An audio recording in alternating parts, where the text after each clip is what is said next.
Euskal Herriko ikasle antolakunde sozialistako militanteak gara 8. kongresu honetatik aurrera. 7. kongresuan antolakunde sozialista iraultzaile bezala izendatu genuen gure burua.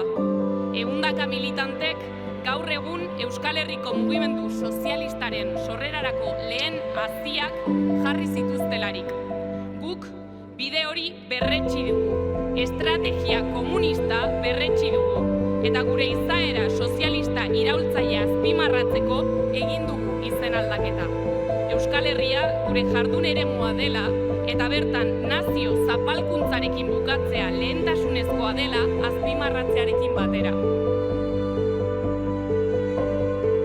Amaitu da kongresua eta hasiera emango diogu etapa berri honi.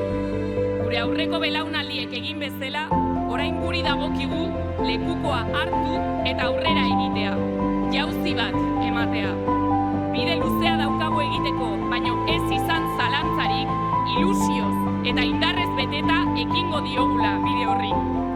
Urrunetik datorren antolakundea da gurea, eta urrunera joateko xedea du.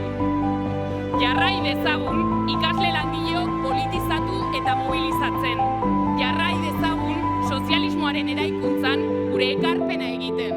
Eta jarrai dezagun garaipenaren egunera arte antolatzen eta borrokatzen.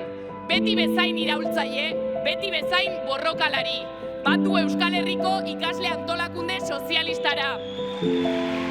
Gora ikasleak gilean borroka! Gora iraultza sozialista!